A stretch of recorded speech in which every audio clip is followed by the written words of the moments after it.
walikuja kutuletea mafunzo. Mimi nikahudhuria mkutano mahali walikuwa, na niliposikia kwamba hata nao wako na fertilizer yao, nikawa makini sana kufuatilia mafundisho yao.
Kwa majina ninaitwa Richard Mutai kutoka Nakuru County, Sub-County ni Njoro, kijiji ni Cheptebes. Mimi ni mkulima katika kijiji hiki. Nilikuwa nikianza kupanda maharagwe, hata nyanya, mahindi na viazi. Nilikuwa nikitumia ile tunaita DAP. Lakini baadaye nikapata kukutana na watu wa kampuni nyingine tunaitwa Yara, ambao walikuja kutuletea mafunzo. Mimi nikahudhuria mkutano mahali walikuwa, na niliposikia kwamba hata nao wako na fertilizer yao, nikawa makini sana kufuatilia mafundisho yao. Nilipata kujua kwamba mbeleni kweli nilikuwa wakizani, kwa sababu katika hiyo hali asikuwa nikijua kwamba lazima kuwe na right fertilizer, lazima ujakue right fertilizer, right rate, right timing, and then right ratio. Nilijaribu na nusu ega. Nilipanda 400 kilos ya viazi. Nilipata kutoka hiyo 400 kilos ya viazi nilipanda, nilipata 96 bags ya 50 kilos. Hapo ikanifanya sasa niwe na nguvu na nikaamini ya kwamba hii Yara itaendelea kunisaidia sana. Kama vile unaona sasa hii shamba yangu sasa hii nimetumia Yara na ninatarajia kwa hii nusu yangu sasa hii ninatarajia nipate zaidi ya 100 sasa hii. So hapo ndio ninasema wenzangu, ikiwa utasikia ya kwamba kuna Yara mahali popote karibu na nyinyi, mkimbie pale hata na nyinyi mpate kusikiza yenye inasema huko.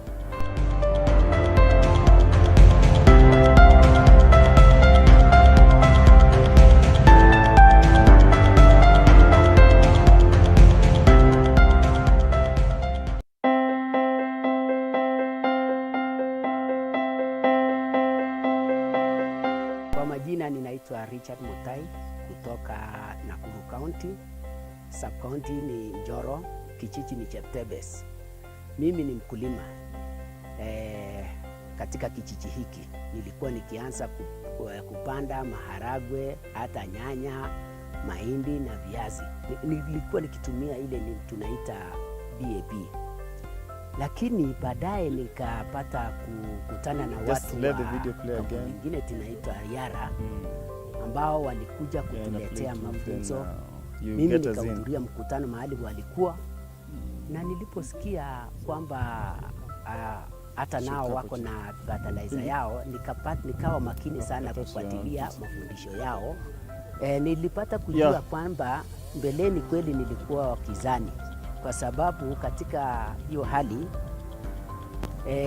asikuwa nikijua kwamba lazima kuwe na right fertilizer, lazima ujakue right fertilizer, right rate, right timing, and then right ratio. Nilijaribu na nusu ega. Nilipanda 400 kilos ya viazi. Nilipata kutoka hiyo 400 kilos ya viazi nilipata 96 small letters alisema ama alisema kilos. Hapo ikanifanya sasa niwe na nguvu na nikaamini ya kwamba hii Yara itaendelea kunisaidia sana. Kama vile unaona sasa hii shamba yangu sasa nimetumia Yara na ninatarajia kwa hii nusu yangu sasa hii ninatarajia nipate zaidi ya 100 sasa hii. So hapo ndio ninasema wenzangu, ikiwa utasikia ya kwamba kuna Yara mahali popote karibu na nyinyi, mkimbie pale hata na nyinyi mpate kusikiza yenye inasema huko.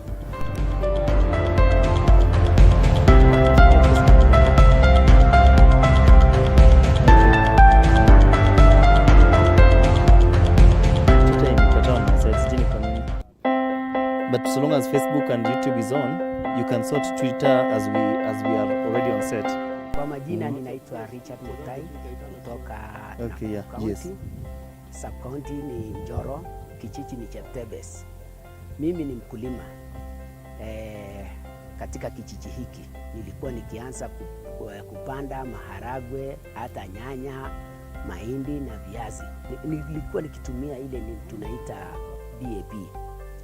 Lakini baadaye nikapata kukutana na watu wa kampuni nyingine tunaitwa Yara ambao walikuja kutuletea mafunzo. Mimi nikahudhuria mkutano mahali walikuwa, na niliposikia kwamba hata nao wako na fertilizer yao, nikawa makini sana kufuatilia mafundisho yao. Nilipata kujua kwamba mbeleni kweli nilikuwa wakizani, kwa sababu katika hiyo hali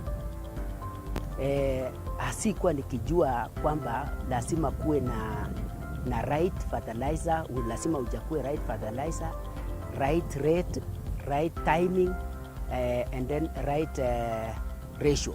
Nilijaribu na nusu ega. Nilipanda 400 kilos ya viazi. Nilipata kutoka hiyo 400 kilos ya viazi nilipata 96 bags ya 50 kilos. Hapo ikanifanya sasa niwe na nguvu na nikaamini ya kwamba hii Yara itaendelea kunisaidia sana. Kama vile unaona sasa hii shamba yangu sasa hii nimetumia Yara na ninatarajia kwa hii nusu yangu sasa hii ninatarajia nipate zaidi ya 100 saa hii. So hapo ndio ninasema wenzangu, ikiwa utasikia ya kwamba kuna Yara mahali popote karibu na nyinyi, mkimbie pale hata na nyinyi mpate kusikiza chenye inasema huko.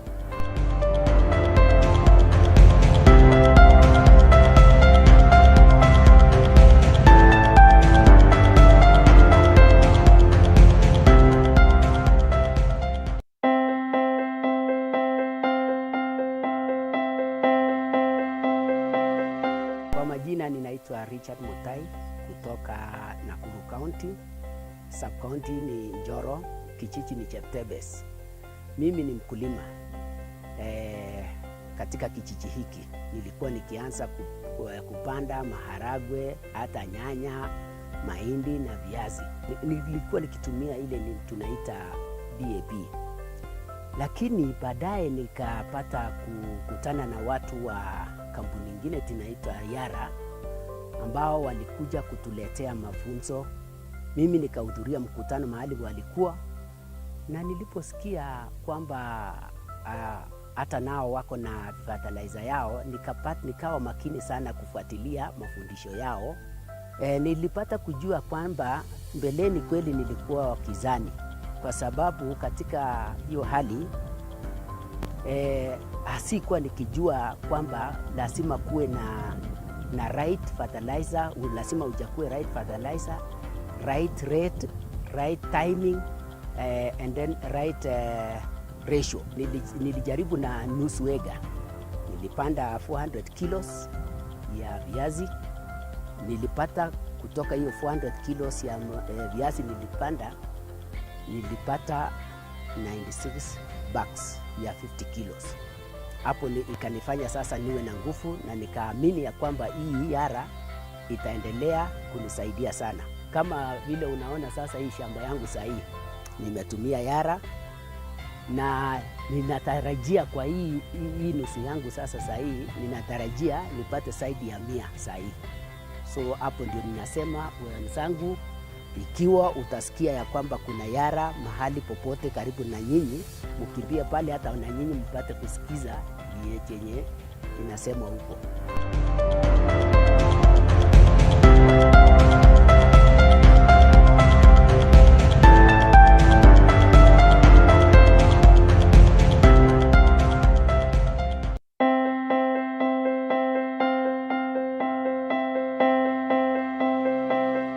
Kwa majina ninaitwa Richard Mutai kutoka Nakuru County, Sub-County ni Njoro, kijiji ni Cheptebes.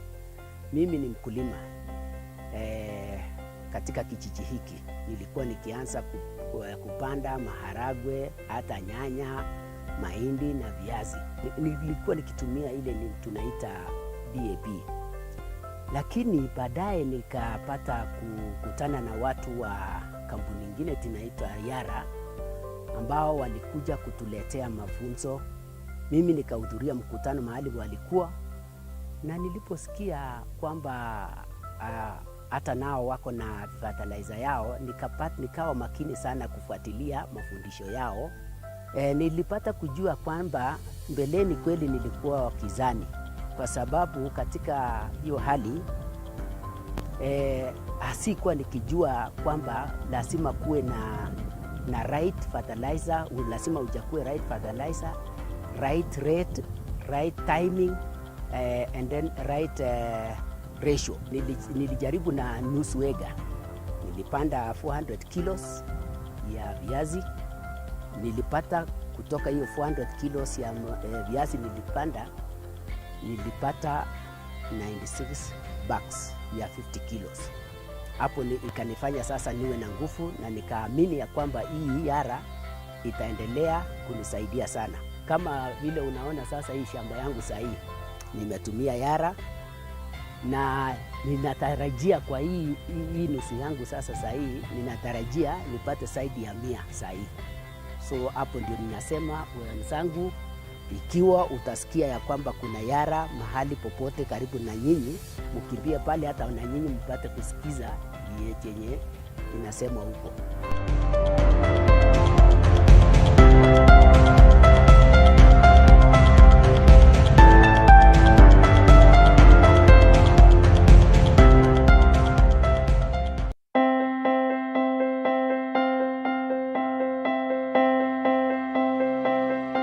majina ninaitwa Richard Mutai kutoka Nakuru County, sub county ni Njoro, kijiji ni Cheptebes. Mimi ni mkulima katika kijiji hiki. Nilikuwa nikianza kupanda maharagwe, hata nyanya, mahindi na viazi. Nilikuwa nikitumia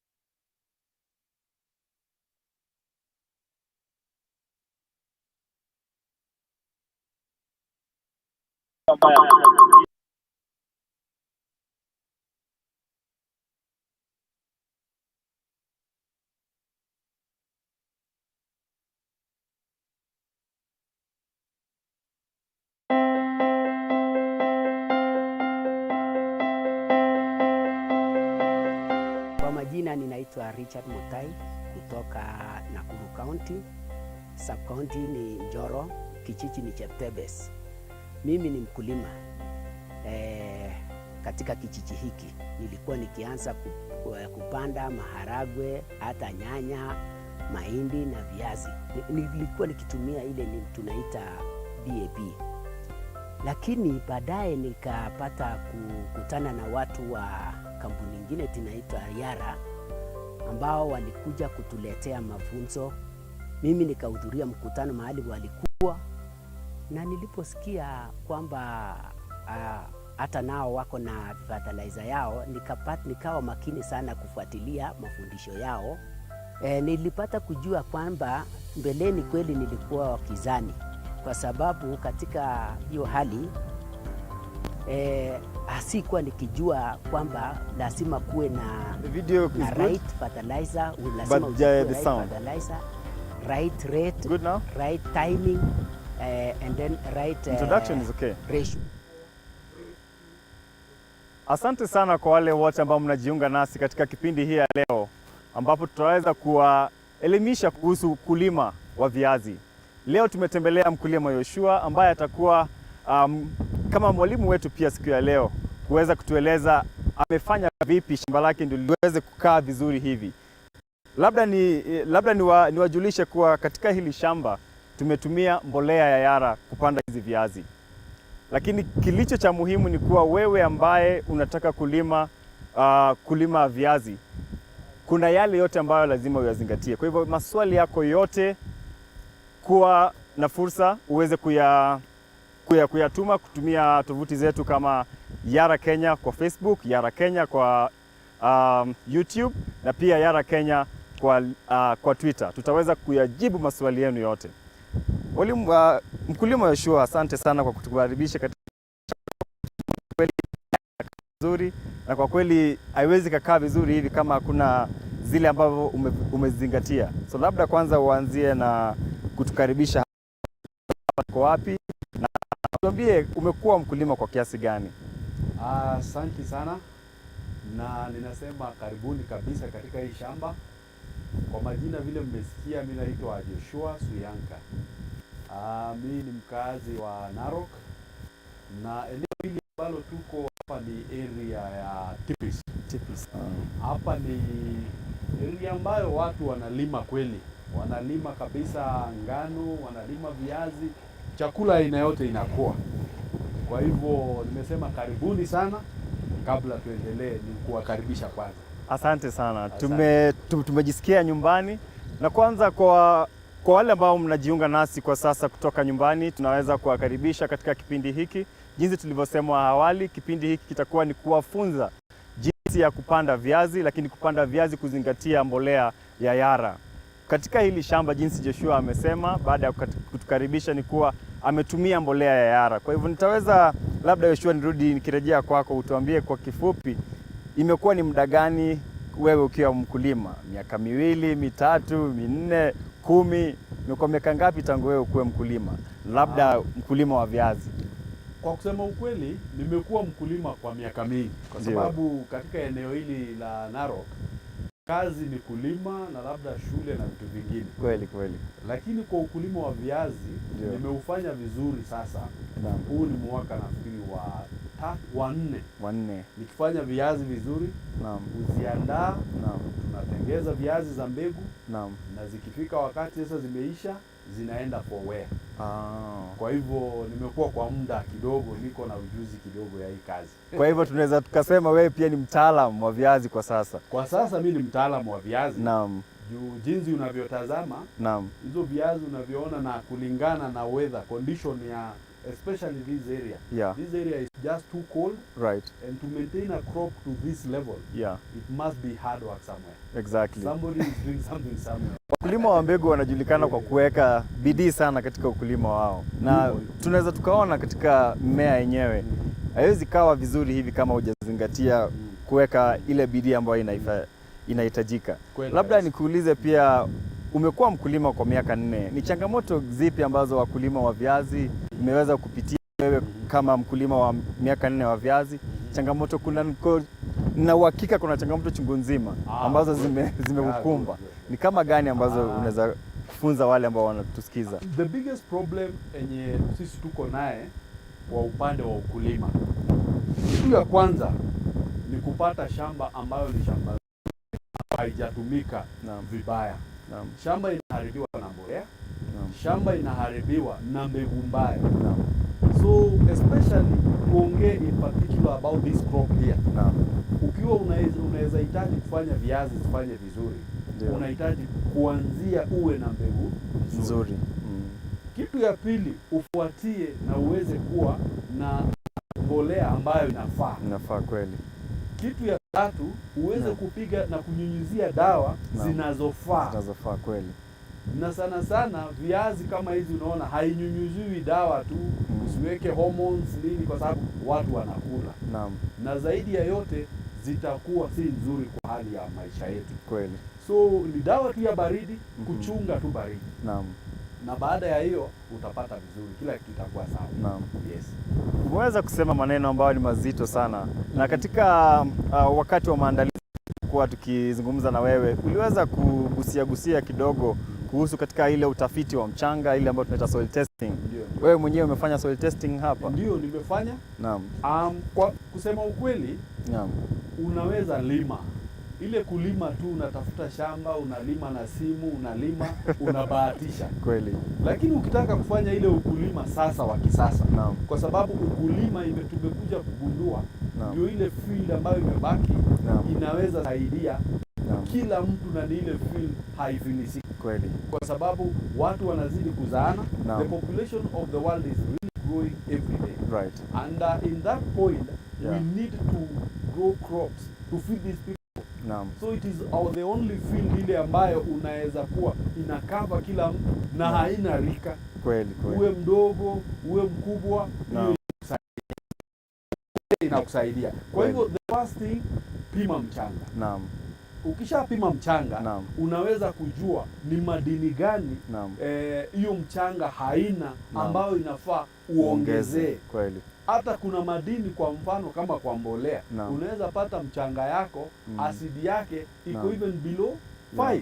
Kwa hivyo hautahitaji kuongezea DAP ama kuongezea mbolea ina ingine. So in that case inahitajika upime kwanza. Ili sasa uweze kujua kweli mchanga yangu inahitaji kitu fulani. Kweli. Asante sana. Umezungumzia maneno ambayo jinsi nilivyosema ni mazito sana, kama utafiti wa mchanga ambayo inaitwa soil testing.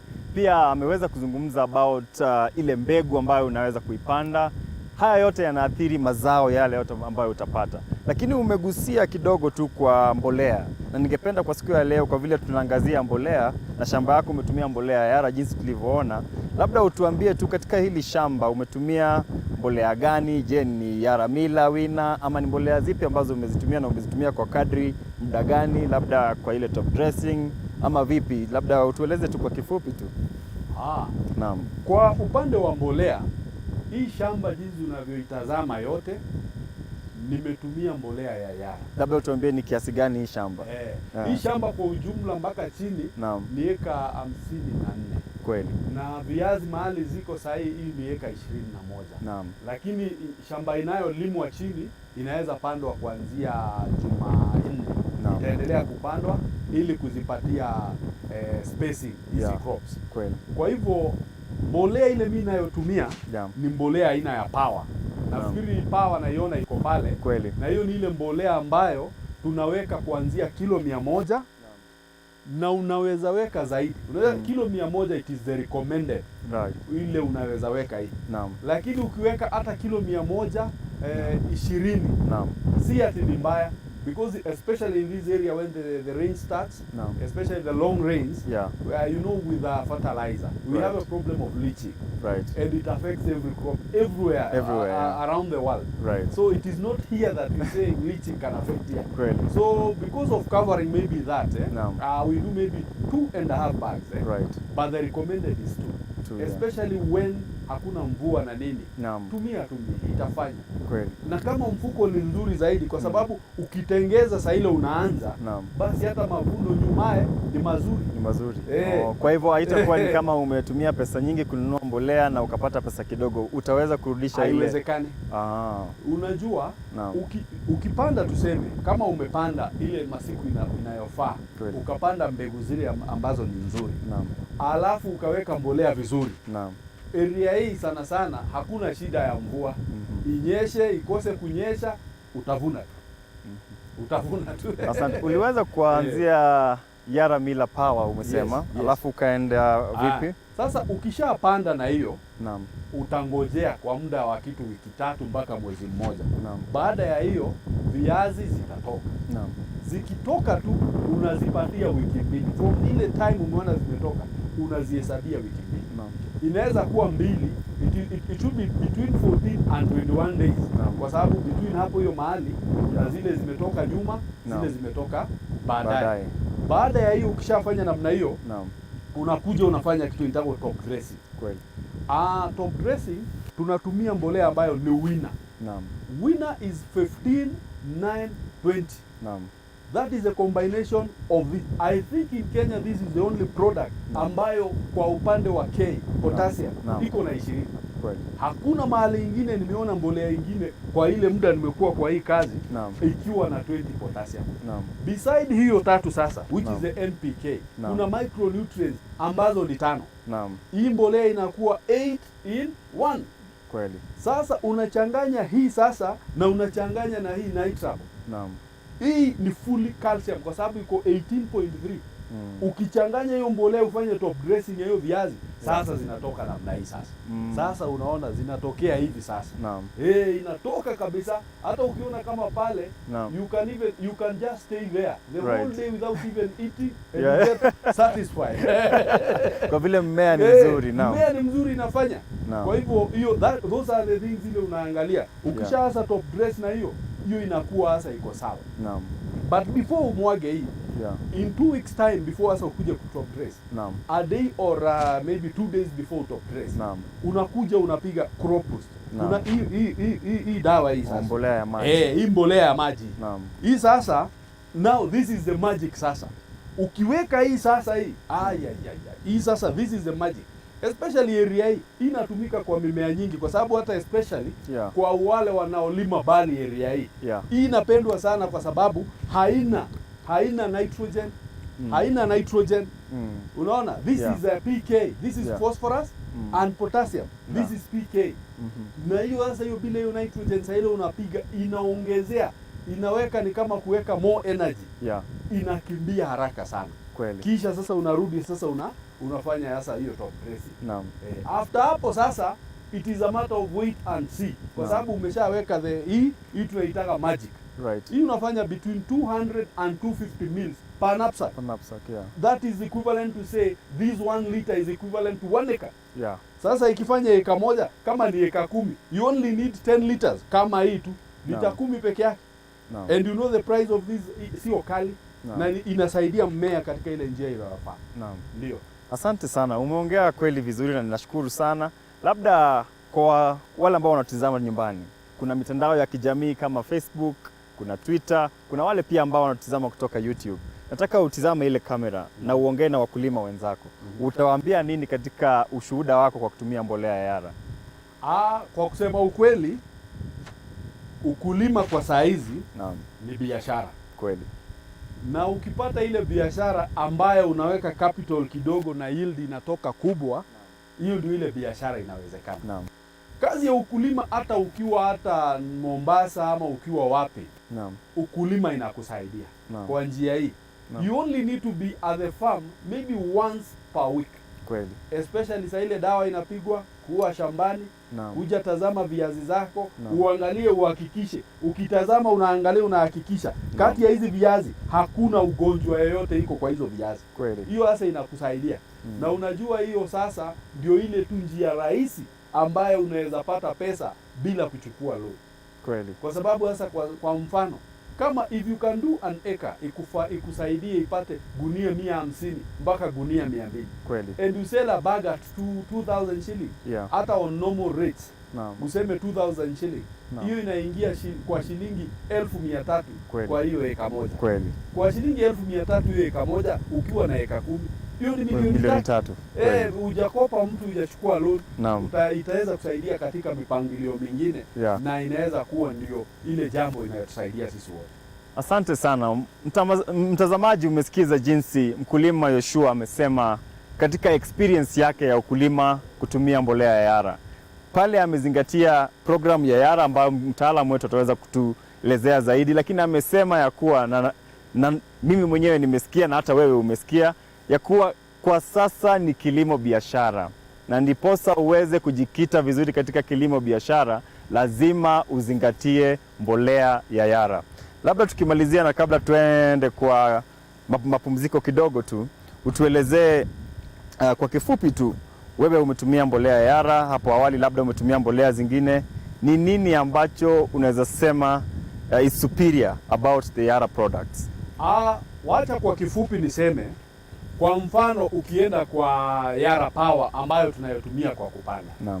Hii mbolea sio kama DAP. DAP iko 18460. Na wakati unapanda inaonekana kama inatoka vizuri saa ile inaanza. But shida sio hapo. Kuanza tunataka kuangalia end game. Hii mbolea ambayo ni ya Yara iko slow release. Inatoa madini wakati unaofaa. Kwa mfano kama ni wakati imefika kuarika kama tuseme wiki 2, itatoa ile madini, itaisaidia kwa wakati huo. Kisha madini mengine itatoa baadaye. Hadi wakati itakapofika imeanza sasa kuzaa, imeanza kuweka the tubers chini kwa mchanga. Na unajua ukulima wa viazi kweli ni kitu ya kushangaza, kwa sababu ni kama maji, kwa sababu ile vitu unalima ziko chini ya uzioni, sio kama mahindi. Unajua mahindi unaweza ukafika kwa wakati fulani unatazama unaona zimefikia kiwango hiki, kweli hizi ni mzuri, lakini viazi hadi utakapovuna ndio utajua nimepata vizuri kweli. So mimi naona hiyo mbolea hii ya Yara, kwa sababu ya hiyo kukua hiyo slow release na mipangilio, nafikiria hii mbolea iko compound. Haiko au madini yote ukitoa kwa ile the granules. All the micronutrients and everything is fitted in one granule.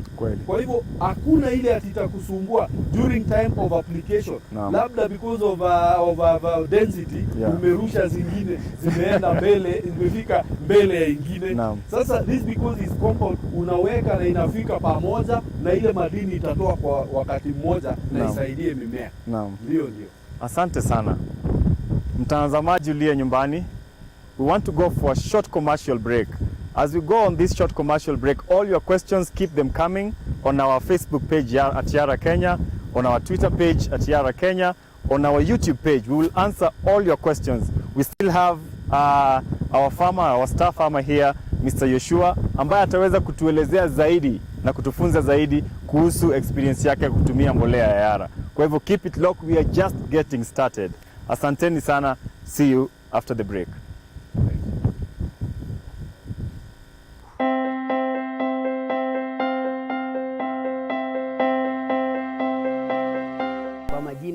naitwa Richard Mutai kutoka Nakuru County. Sub county ni Njoro, kijiji ni Cheptebes. Mimi ni mkulima katika kijiji hiki. Nilikuwa nikianza kupanda maharagwe, hata nyanya, mahindi na viazi. Nilikuwa nikitumia ile tunaita BAP. Lakini baadaye nikapata kukutana na watu wa kampuni nyingine tunaitwa Yara, ambao walikuja kutuletea mafunzo. Mimi nikahudhuria mkutano mahali walikuwa, na niliposikia kwamba hata nao wako na fertilizer yao, nikawa makini sana kufuatilia mafundisho yao. Nilipata kujua kwamba mbeleni kweli nilikuwa wakizani, kwa sababu katika hiyo hali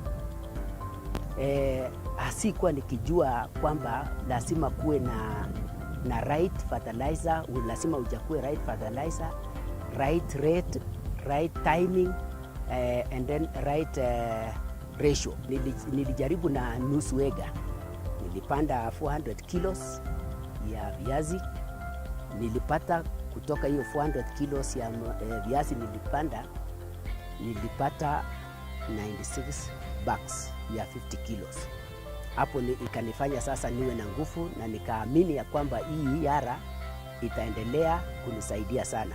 Kama vile unaona sasa hii shamba yangu sahihi nimetumia Yara, na ninatarajia kwa hii nusu yangu. Karibuni sana watazamaji kutoka nyumbani. Jinsi tumesema leo ni ukulima wa viazi. Na jinsi tulivyokuahidi, mmesikia maneno mazuri kutoka kwa mkulima Yoshua. Nimeona maswali yenu katika mitandao ya kijamii yanakuja kweli kwa upesi sana. Mkulima wetu bado yuko nasi na ataweza kuyajibu yale maswali yenu ambayo mko nayo. Lakini tuko na mtaalamu wetu kwa siku ya leo, Mwalimu Godfrey. Brother Godfrey, karibu sana. Welcome, and our viewers just want to understand all about Yara Crop Nutrition Solution. They have heard from the farmer themselves saying that they have seen the evidence of using Yara. But what is the science behind Yara? Why Yara? So maybe take it away and just take us through potato farming and how we need to understand the language of potato farming using the Yara Crop Nutrition Solution. Karibu sana mwalimu. Mahindi na viazi. Nilikuwa nikitumia ile tunaita BAP. Lakini baadaye nikapata kukutana na watu wa tunaita Yara, ambao walikuja kutuletea mafunzo. Mimi nikahudhuria mkutano mahali walikuwa, na niliposikia kwamba hata nao wako na fertilizer yao, nikawa makini sana kufuatilia mafundisho yao. Nilipata kujua kwamba mbeleni kweli nilikuwa wakizani, kwa sababu katika hiyo hali asikuwa nikijua kwamba lazima kuwe na right fertilizer, lazima ujakue right fertilizer, right rate, right timing, and then right ratio. Nilijaribu na nusu ega, nilipanda 400 kilos ya viazi. Nilipata kutoka hiyo 400 kilos ya viazi nilipanda, nilipata 96 bags ya 50 kilos. Hapo ikanifanya sasa niwe na nguvu, na nikaamini ya kwamba hii Yara itaendelea kunisaidia sana. Kama vile unaona sasa hii shamba yangu sahihi nimetumia Yara, na ninatarajia kwa hii nusu yangu sasa sahihi ninatarajia nipate zaidi ya 100 sahihi. So hapo ndio ninasema wenzangu, ikiwa utasikia ya kwamba kuna Yara mahali popote karibu na nyinyi, ukimbia pale hata na nyinyi mpate kusikiza yenye inasema huko.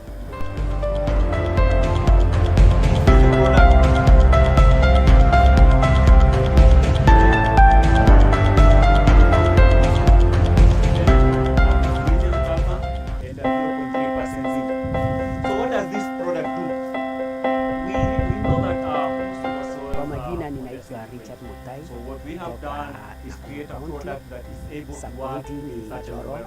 Kijiji ni We know Cheptebes. that Mimi ni mkulima katika kijiji hiki nilikuwa nikianza What we have done with kupanda power is include the maharagwe, phosphorus hata molecule nyanya, in such a way that mahindi it's na not viazi. sensitive Nilikuwa to nikitumia pH, ile it's not locked up tunaita in the pH. DAP. Thus it becomes available Lakini baadaye throughout nikapata the season, rather than kukutana na the watu wa product getting kampuni lost nyingine tunaitwa Yara in the season. ambao walikuja So, as kutuletea he mentioned, mafunzo. you put Mimi that nikahudhuria 2 bags mkutano per mahali acre, walikuwa, the minimum. na And once you niliposikia do that, kwamba we advise farmers to hata put nao the wako fertilizer na away from the fertilizer seed. yao, Do not put the fertilizer nikawa direct makini sana contact kufuatilia with the seed. mafundisho Put it yao. away about 5 to 7 Nilipata kujua centimeters. That kwamba will be okay. mbeleni kweli The nilikuwa crop will get wapinzani, the fertilizer kwa as it sababu grows. katika hiyo hali So now we have done our planting. The crop has asikuwa emerged. nikijua We come kwamba back later lazima 2 to kuwe 3 weeks after germination. na We right come fertilizer, and do lazima our foliar uchukue right application. fertilizer, And for the foliar right application, rate, we use right Yara timing, and, and then right as he called it, it's ratio. a magical product. Nilijaribu na nusu It's a eka high phosphorus and high zinc nilipanda foliar. 400 It kilos also has magnesium and ya viazi. calcium.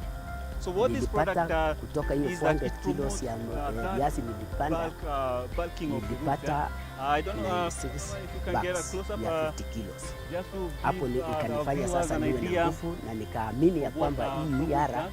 itaendelea kunisaidia sana. Kama vile As you unaona can sasa see, hii you shamba have yangu this sahihi fine nimetumia mass Yara, of fine, root hairs, eh? na These small ones, eh? ninatarajia What you kwa can- hii nusu yangu sasa sahihi, ninatarajia nipate zaidi ya Once you 100 apply it sahihi. at early stages, So it hapo promotes ndio ninasema that formation wenzangu, of, massive, ikiwa utasikia ya fine kwamba kuna Yara mahali popote karibu na nyinyi, mkimbie pale hata na nyinyi mpate What that kusikiza means is that kenye now you've created a inasema very huko. good base.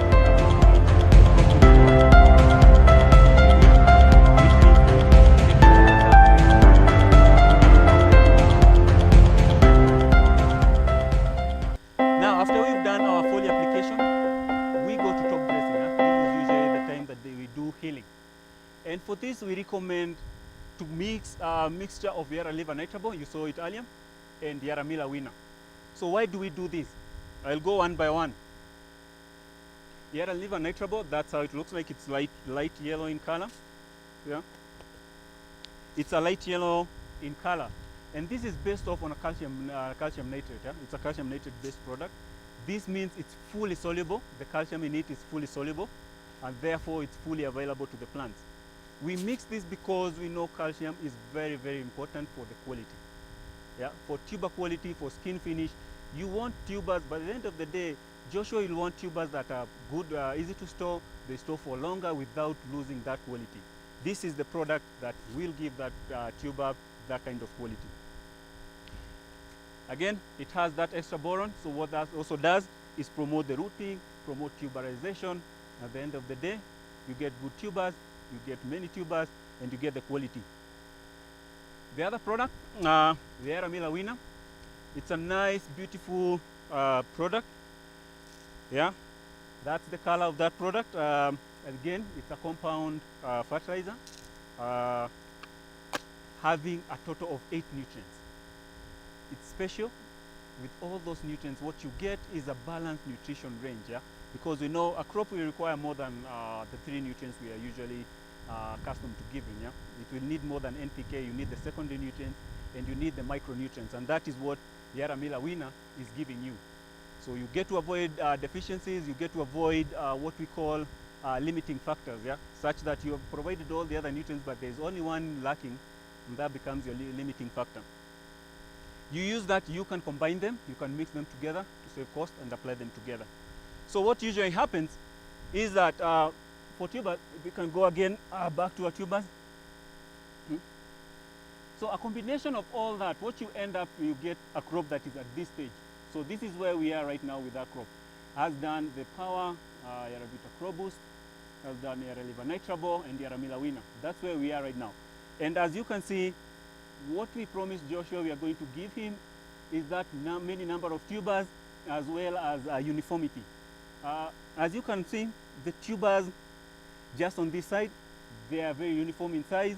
This means that when he harvests, he will get a very good grade where you do not have that wide range of tuber size from the same plant. Again, I want to take note of what we call the stolons. Yeah? These are stems that connect the potato to the plant. These are very, very important, and that's where the plant will take up our nitrabo. Yeah? So when you apply nitrabo, make sure the timing is right, because you want it to go through these stolons. Yeah? That's the only way that the calcium and the boron will end up in the tubers. So finally, now what Joshua still has to do on his farm is apply his last dose of crop boost. That one is what has been left, and what that will do is promote that tuber size. He has fed it properly.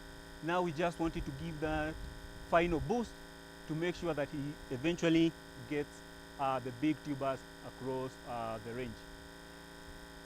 Good. I think with that we've covered much of what Joshua expected us to cover, and I hope we will guide him. We'll continue guiding him. At the end of the day, we'll still come back and sit down after he has harvested and see the outcome. Yeah?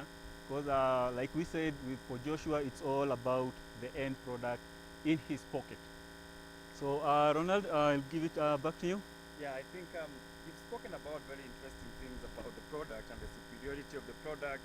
We have seen what the potential of the product is.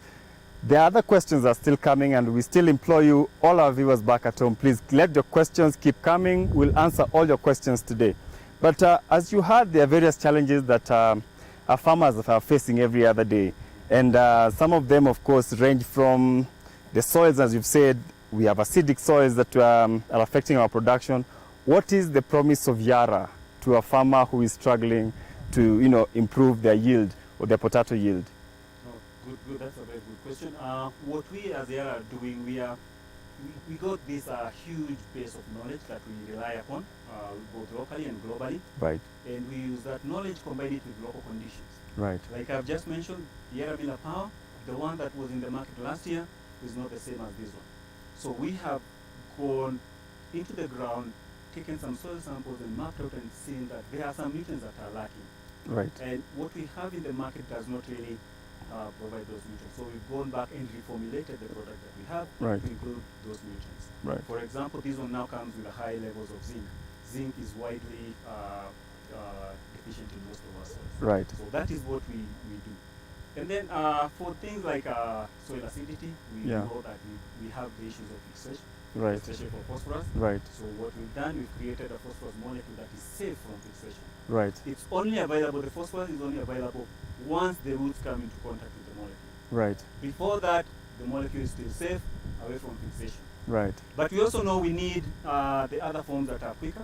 Yeah. So we combine those two, just to make sure at the beginning you have that dose that you need, and then as the crop matures and requires more of the phosphorus, you get it later in the stages. I think from my understanding of what you've said is it simply communicates one thing, that indeed with Yara knowledge grows, and that I agree. But as a farmer, again, the other thing that probably I'll be asking is, okay, I have listened to this very wonderful teaching about how good Mbolea ni Yara is, and we have been able to see.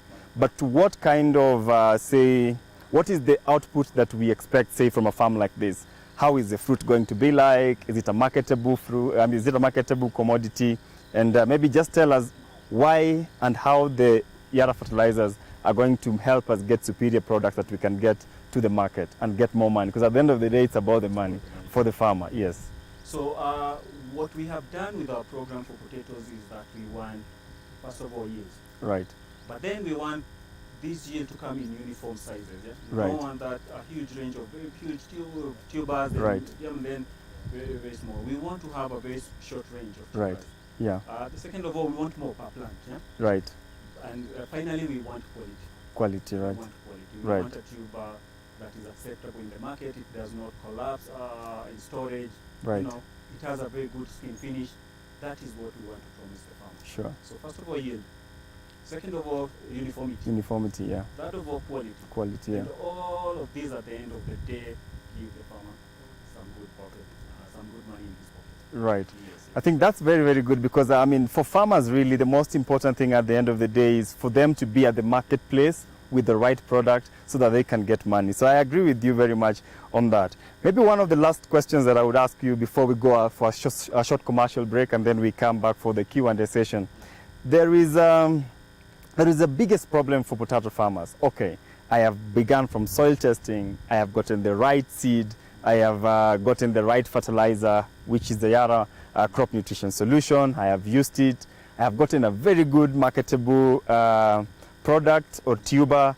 I'm already at the marketplace, but the problem that is going to bedevil this farmer sometimes is, do we have a longer shelf life with Yara fertilizers, or I will still go into that problem of having post-harvest losses even after I harvest a very good tuber? Very, very good question. Allow me to come back to our product. Right. Yeah, Yara liver nitrable. Yeah. So like I mentioned earlier, it's a calcium and boron fertilizer. It also has some nitrogen, but the key nutrients here, we want the calcium and the boron. Right. So what this product does, once it is incorporated into the seed, it makes the cells stronger. Actually, the rotting normally in storage will mostly occur because of the collapse of the cell structure. Right. So if you have a good cell structures, good cell walls, because what it's doing is actually acting like a cement, cells, Right. So if those cells are intact, they will not disintegrate or split or start leaking the internal contents into the surroundings. Right. So what that means, this product can keep for longer. Right. Yes. Oh, so that is what we do. Okay. So that Yara liver that nitrable. Is what now is giving that potato that extra shelf life. All right. Plus, of course, some of it will end up in the skin. Right. A lot of it will actually end up on the skin. Right. And we have seen from our research that the more calcium content you have on the peel, the longer it will keep. Right. The longer it will resist diseases in storage. Right. Yeah. So if you have a stronger skin, you get to keep it longer. It will even withstand those storage diseases better. Right. Yes. Our dear farmer, our dear viewer back at home, you have heard from the expert himself that indeed when you use mbolea ni Yara and when you use the Yara fertilizer and the Yara crop nutrition solution, the promise is you will not only increase your yield, but you will also have a very good quality of the tuber at the marketplace. At the end of the day, what farmers need is a fertilizer that is going to help them improve their yield, improve their income, but also have the right product at the marketplace. The other juice that he has also said is when you use the mbolea ni Yara, you will increase the longer shelf life of your commodities. So we want to take a short commercial break, and we are taking all your questions. Please keep them coming. We'll make sure we answer all your questions. We have our farmer Yeshua, who will still continue to share with you his experiences. All your questions to him will be answered. We still have our able teacher today, Teacher Godfrey, who will still continue to take us more and more through your questions, and just make sure that today you get your questions answered, because with Yara, knowledge grows. Thank you. See you after the break.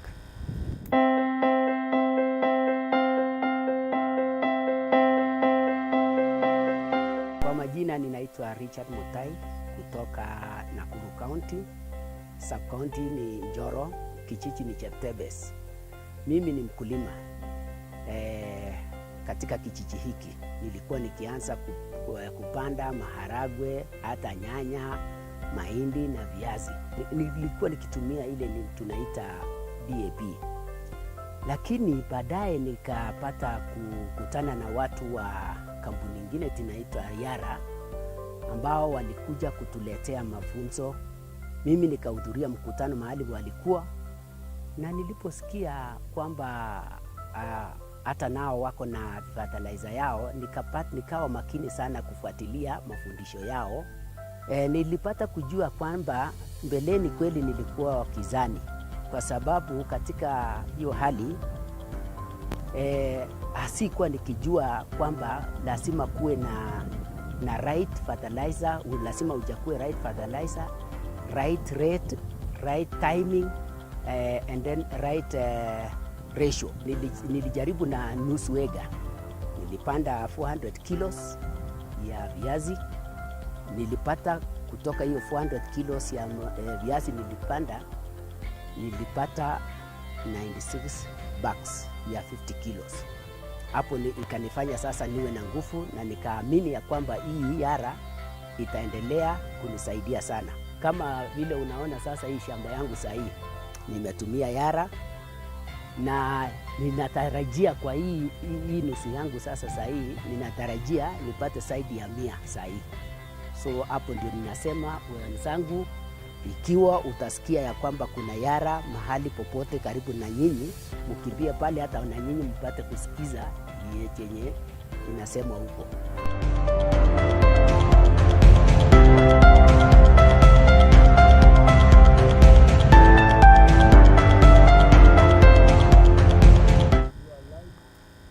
Welcome back, our dear viewer back at home. We are privileged to have you, and we are very happy that you are listening in to the experts who understand all about potato farming.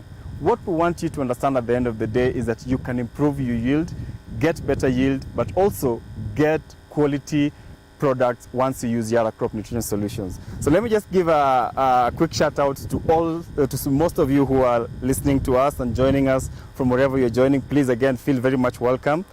Warren Ngetich, all the way from Eldoret. I met you some time back as a farmer in Eldoret, saying Yara all the way, already inside. Karibu sana, Warren. I can also see Mudhoni Weru saying Yara all the way. Edwin Edkey, tuned in from Mount Elgon. We have Daniel Rexford saying, great, it's better.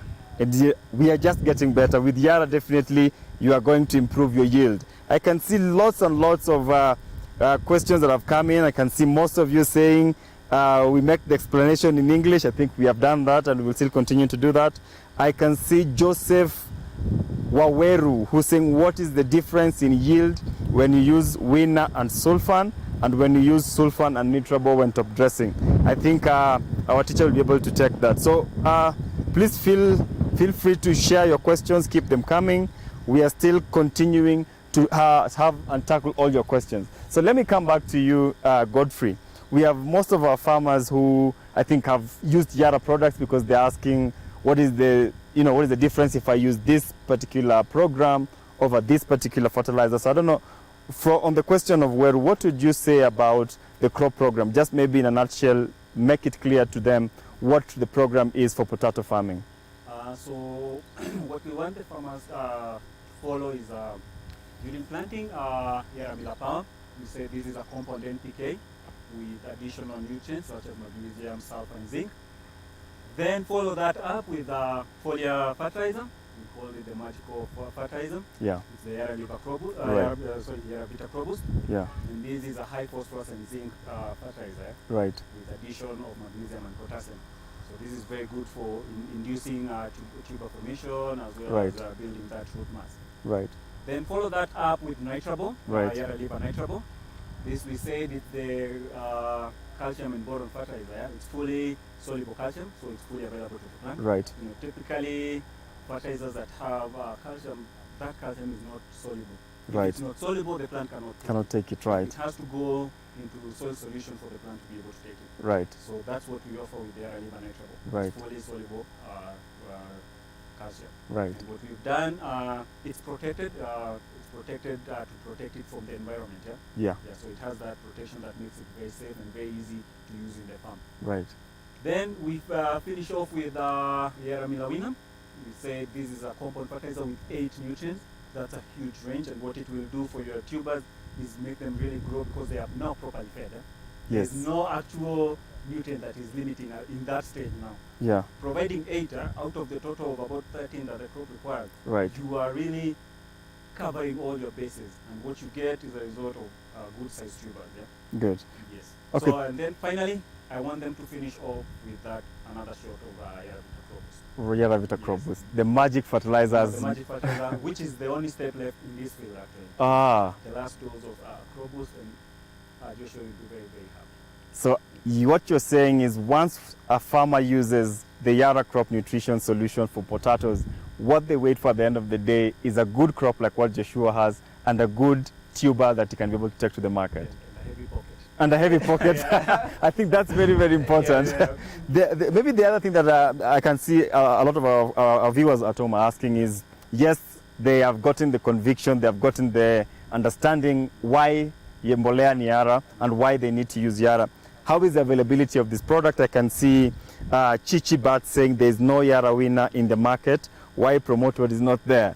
What is your assurance to a farmer like that, and how can they be able to get these products? Do you have like local representatives with numbers they can call, or how can they be able to get products whenever they need them?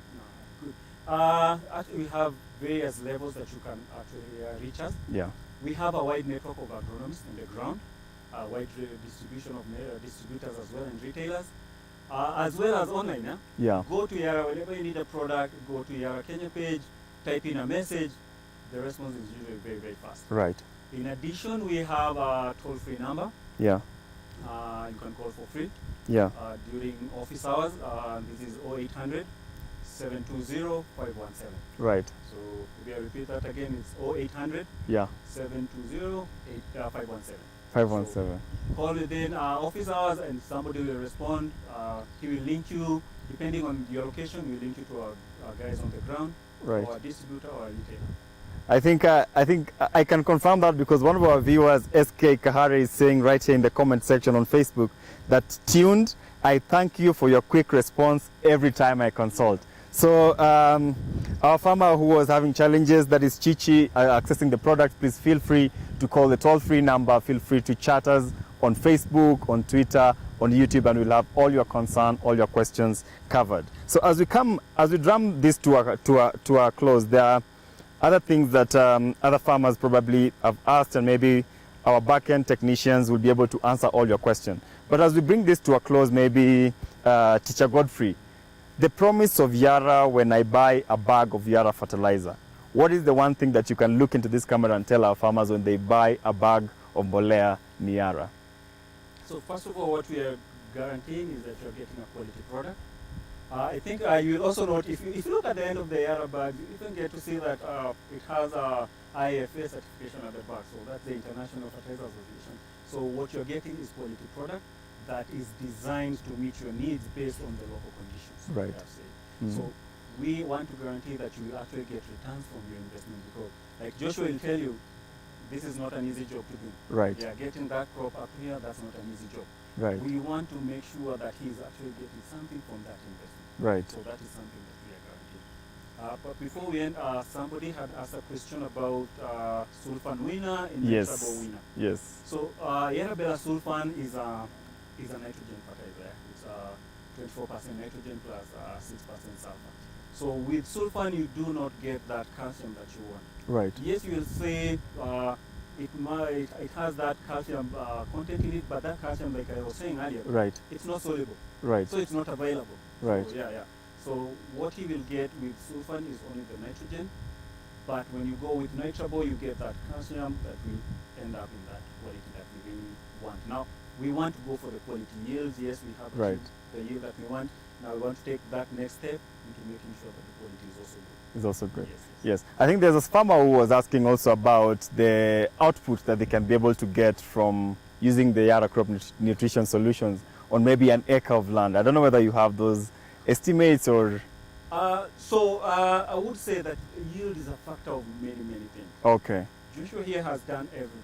Yes. From the crop protection, Yes. from land preparation, you can actually dig by your hands. So that is also Yes. very crucial. So if you get it right, why not go to 35, 40 tons? Ah, Yes. good. Yeah, I think that's very interesting. So as we bring this to a close, I want to ask my very good friend Farmer Joshua to jump in back with me. And Farmer Joshua, I think maybe all your questions around the yield, he can maybe tell you from he's been a farmer for 4 years, he has used Yara fertilizers. I want him to come and tell us what did he harvest in his last harvest. But our dear viewer back at home, what we are saying at the end of the day is that you must understand the language of a potato. And understanding the language of a tomato is right from the soil test that you do. You must understand what kind of nutrients do you have in your soil, what is lacking. Once you have that soil test, you must have the right seed. The right seed you must get from certified vendors of this particular seed. Once you come from the right seed, you must have the right crop nutrition solution. It's like the food that gives the crop the power, the energy to have the tubers that we have been shown here by our teacher Godfrey. Once you have the right, you come from the soil testing, right seed, you already also have the right nutrition program from Yara, then now you must have the right crop protection program. After that, you must put in the work. And I think also our teacher has told us that very well, that you must put in the work. So really, our viewers at home, what we are saying is that understanding the language of a potato, for you to improve your yield, you must ensure that you keep to those very important things. So as we always say, that knowledge grows with Yara. So I'm asking our very good friend and host, Joshua, to just come and share with us and respond, of course, to what our viewers are asking. And Mwalimu Joshua, wewe ni mwalimu siku ya leo, kama jinsi Godfrey ni mwalimu wetu. Lakini kuna wale ambao wanauliza, labda uwaelezee kwa lugha ya Kiswahili, wewe umekuwa mkulima kwa miaka 4. Umetumia mbolea zingine, ukatumia mbolea ya Yara. Kwa sasa umezingatia program kutoka Yara kabisa, kutoka mwanzo mpaka mwisho. Je, umeona ni nini imefanyika katika mazao yale ambayo umepata? Umeongeza mazao ama mazao yamekuwa vipi? Labda utupatie ushuhuda wako kwa kutumia mbolea ya Yara. Kwa kusema ukweli, kwa upande wa kutoka hiyo miaka nimepanda, mbolea ya Yara na mbolea za DAP na mbolea zingine tofauti, mazao iko tofauti kama juu na chini. Last year my yield in this farm, this same very farm here, I was doing 160 to 200 bags per acre. That is ile mfuko ya 90 kama iko juu, si ile kama mfuko kidogo, 90 kgs.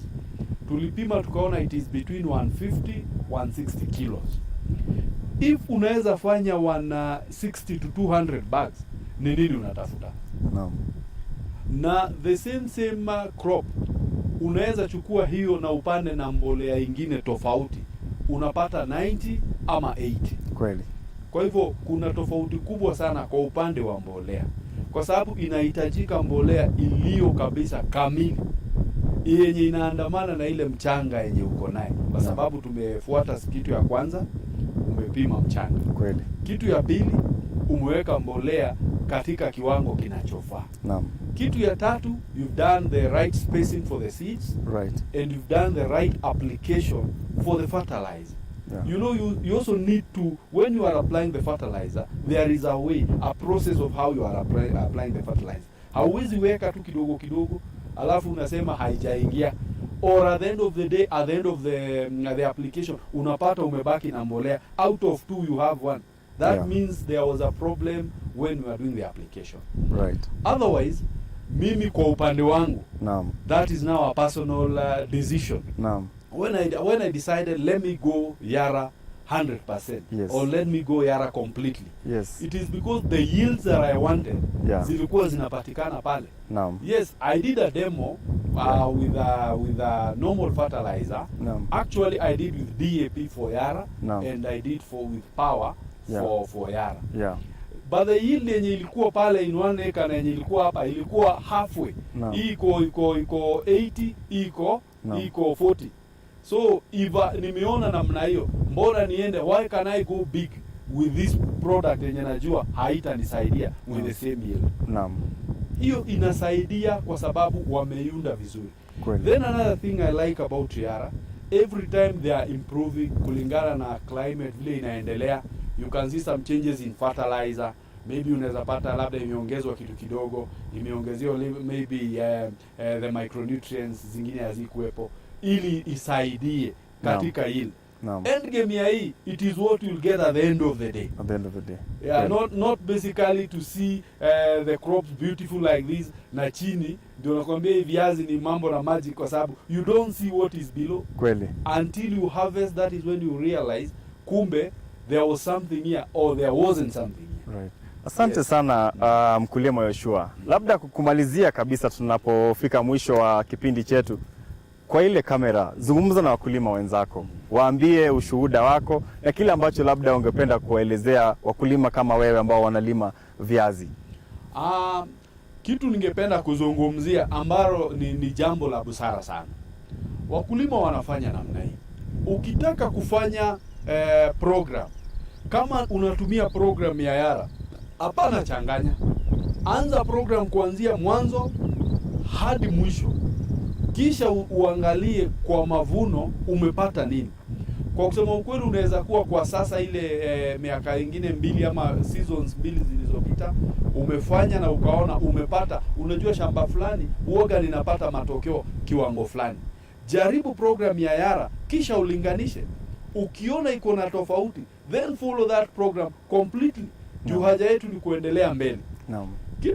Kitu ingine ambayo ninaweza himiza wakulima, tafuta mbegu ambayo inafaa. Unaweza tumia mbolea ya Yara, utumie mbolea nzuri, alafu ile the seed that you have, si zile mbegu ambazo ni nzuri, ni mbegu ambazo zenye umeokota tu popote pale, iko mbegu ziko hapa unakimbia unanunua. Just go to seed merchants, get good certified seeds. Ukipanda hizo mbegu zitakusaidia. You can even go for few bags, uunde mahali alafu uweze kupata shamba kubwa. Kisha uweke mbolea vile inafaa. Lakini ukiweka mbegu mbaya, urudi utumie program, haitakusaidia bado. Use good seeds and use fully Yara program. Utafaidika.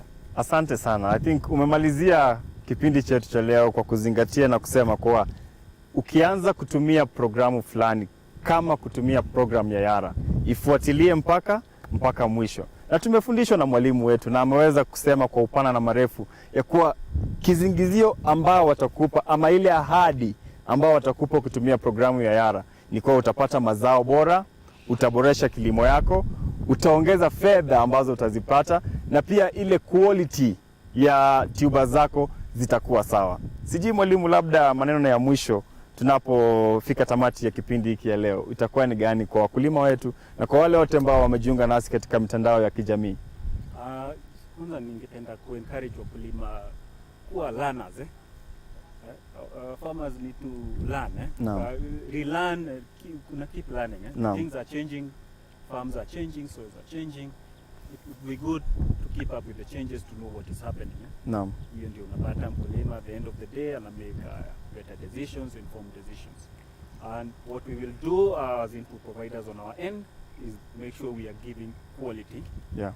So that tushikane mkono, because this is not a one-sided affair. Naam. Tushikilie mkulima na tushikilie tusonge mbele. Naam. Yes. Asante sana. Kwa wale wote ambao mlijiunga nasi siku ya leo, tunasema ni asante sana. Kutoka hapa Narok tunasema asante sana kwa kupata fursa ya kujiunga nasi. Tumekuwa na wakati njema tukiweza kuburudisha nanyi, tukijifunza maneno ya kilimo kuzingatia programu ya Yara. Yale yote ambayo tumeweza kujifunza siku ya leo, kanapoanza ukulima wako wa viazi, zingatia rotuba ambao ziko ama zile chembe ambazo ziko katika mchanga yako. Fanya ile utafiti ya mchanga ambayo kwa kimombo inaitwa soil testing. Pili, angalia ni mbegu ipi ambayo unaenda kuitumia. Kwa vile kwa experience ya mkulima wetu siku ya leo Yoshua amesema na kwa uhakika ya kuwa unaweza kuwa umetumia mbolea nzuri lakini umetumia mbegu mbaya, hautaweza kupata manufaa yoyote. Lakini kwanza kabisa zingatia soil testing, pili fuatilia na mbegu nzuri, na tatu angalia mbolea ambayo ni nzuri ama mbolea ambayo ina madini ambazo ile viazi itahitaji. Pia amezungumzia kunyunyuzia madawa, uweze kuzingatia programu nzuri ya kunyunyuzia madawa. Lakini yote kile ambacho tunasema mwisho wa siku ni mkulima aweze kupata fedha mfukoni, aweze kutabasamu anapoenda kwenye benki. Kwa hivyo mkulima, kutoka kwetu sisi hapa shambani Narok tunasema ya kuwa mbolea ni Yara, and with Yara knowledge grows. Asanteni sana, until next time. Keep following Yara on Facebook, keep following Yara on Twitter, follow Yara on YouTube, all at Yara Kenya. Until next time, keep it Yara, because with Yara, knowledge grows. And remember, mbolea ni Yara. Asanteni sana. Thank you.